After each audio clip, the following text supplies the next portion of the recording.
Hello, the topic we are discussing today is cognitive theory of moral development as proposed by Piaget.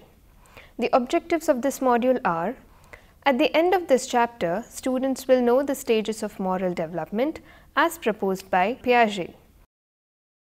They will understand what type of development occurs in a particular stage of life.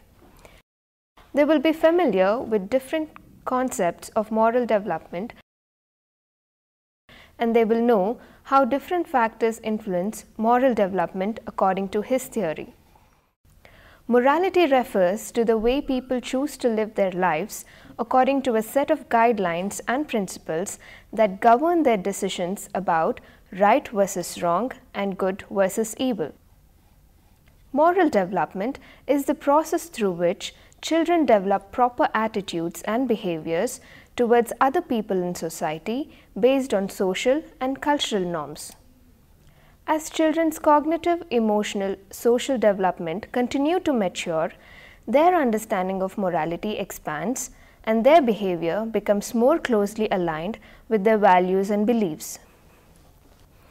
Therefore, moral development describes the evolution of these guiding principles and is demonstrated by the ability to apply these guidelines in daily life.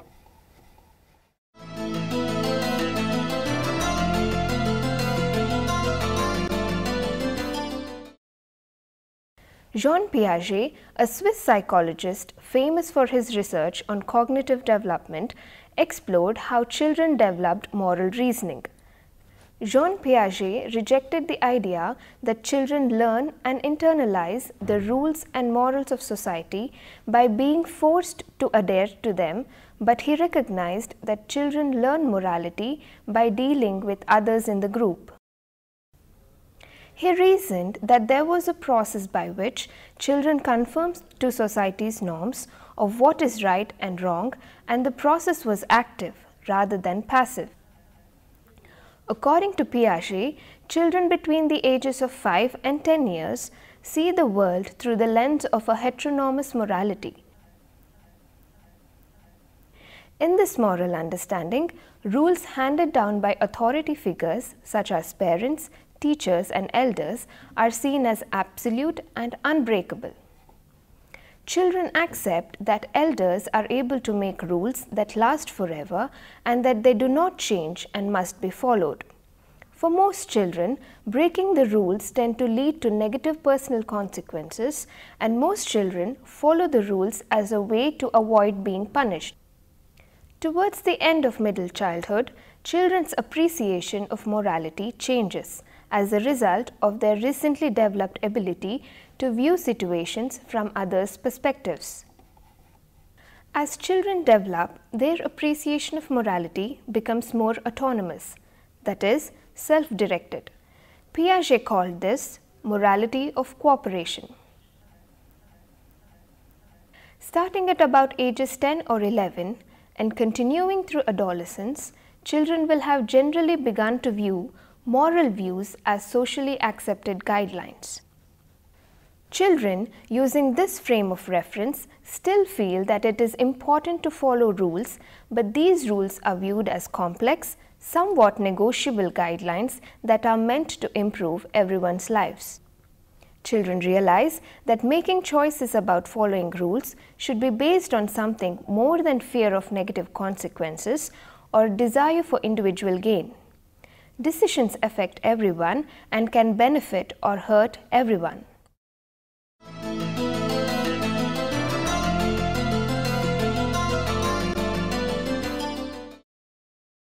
Piaget has proposed a theory involving invariant sequence of stages of moral development through which children progress as their cognitive capacities become increasingly sophisticated. He proposed a three-stage approach. The first being the premoral stage spans from birth to 5 years. Secondly, the stage of moral realism spans from 6 to 10 years. Thirdly, the stage of morality of reciprocity or autonomous morality starts from 11 years onwards. Let us look at the first stage of premoral judgment, which is found among preschool children. In this stage, children simply do not understand the concept of rules and have no idea of morality, internal or external. They show little concern for rules. They do not try to play a systematic game, and they play with the intention of winning and gain satisfaction from the manipulation. They use different and strange rules to enjoy themselves. This stage coincides with the sensory motor and pre-operational stages of Piaget's cognitive theory. The child has a poor conception of other people's consciousness and is incapable of carrying out complex mental operations. Hence, it is impossible for them to have a sense of morality. Every time the child begins to play a game, they keep changing the rules according to their own interest. For example, while playing snake and ladder, they want to avoid losing and win at any cost, even if they have to manipulate by changing their position to climb up the ladder and win.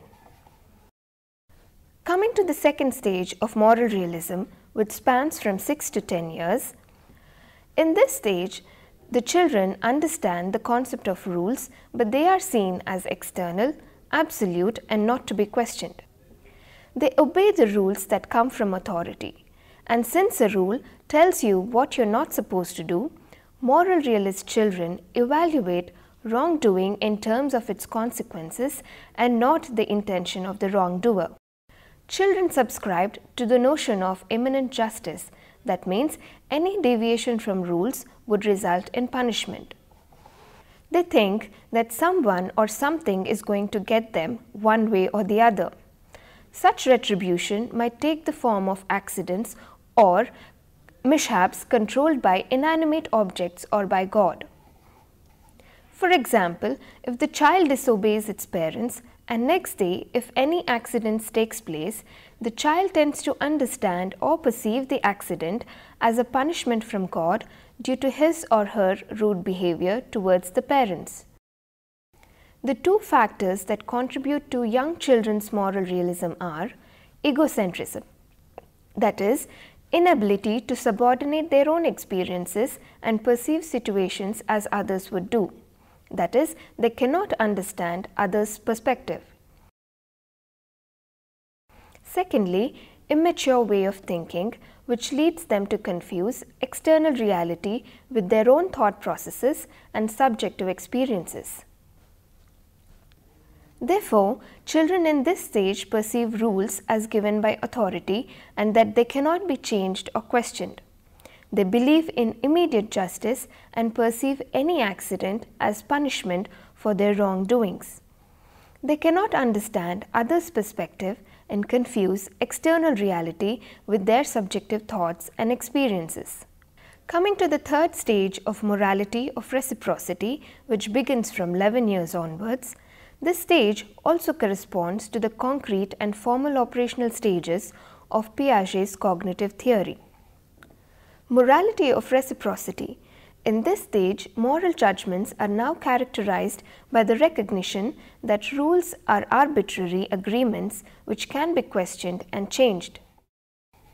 They realize that obedience to authority is neither necessary nor always desirable, and that violation of rules are not always wrong, nor are they inevitably punished.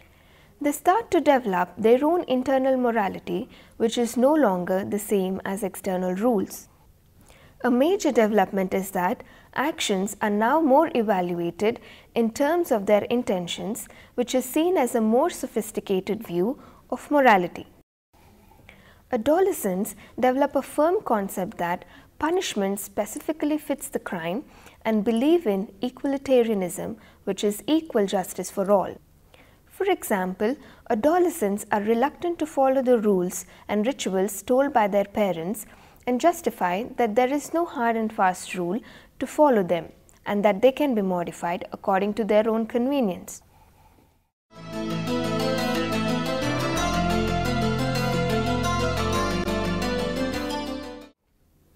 Now, what is the basis of this moral theory? There were two lines of research that were conducted. The first was to observe children of different ages while they were playing marbles and then ask them questions about the rules of the game. It was found that Children younger than 5 years essentially had no rules at all.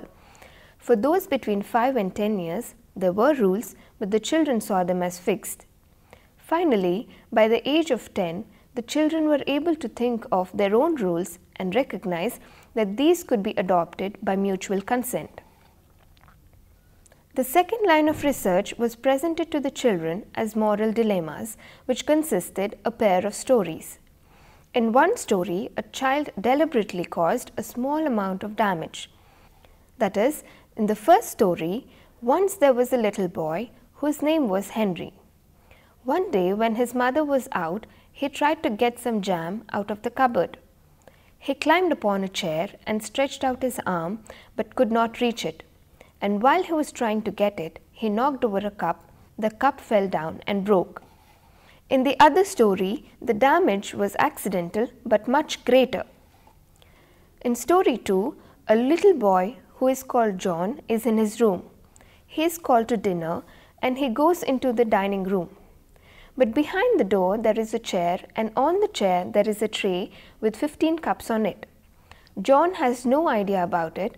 He goes in, the door knocks against the tray, all cups are broken.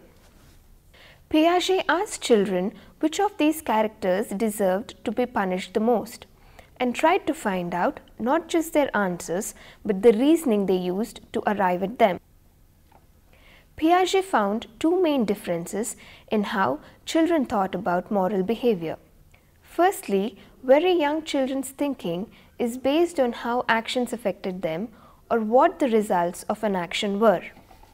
For example, young children will say that when trying to reach for a forbidden cookie jar, breaking 10 cups is worse than breaking one.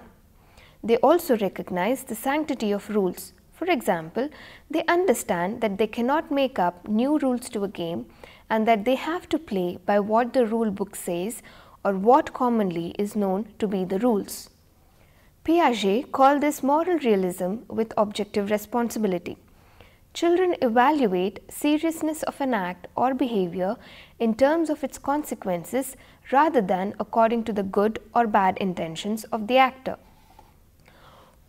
Older children look at motives behind actions rather than the consequences of actions. They are also able to examine rules determining whether they are fair or not, and apply these rules and their modifications to situations requiring negotiation, assuring that everyone affected by the rules is treated fairly. Piaget felt that the best moral learning came from these cooperative decision-making and problem-solving events. He also believed that children developed moral reasoning quickly and at an early age.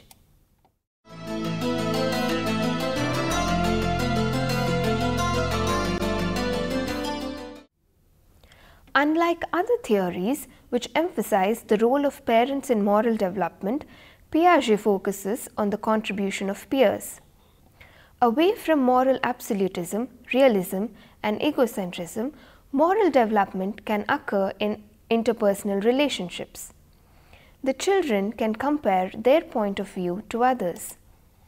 And through cooperation and shared decisions, the children become sensitive to multiple roles, needs, and feelings they have in common with others. They realize that the same act may be perceived in a variety of ways by different people and lead to different results. The increased ability to make inferences about others is based on the cognitive development and improved intellectual ability of children to solve a variety of intellectual problems. It is also related to children's motivation to understand others and acquire social skills as well as realization of different emotional behaviors. As children become less dependent on adults, there will be increased feelings of control and participation in decision making, as well as growing ability to take on new roles that enhance their respect for themselves and for others. It frees them from the domination of external authorities and leads to a sympathy and concern in intentions as well as in actions. Mutual harmony and respect which is so critical in developing a sense of social justice, can only occur when children free themselves from the relation of unilateral authority with adults. Parents' egalitarian relationship accelerates the acquisition of reciprocal morality.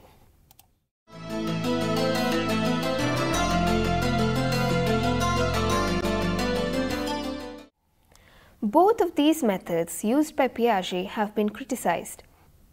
Many people have claimed that games of marbles do not represent a child's entire perception of morality.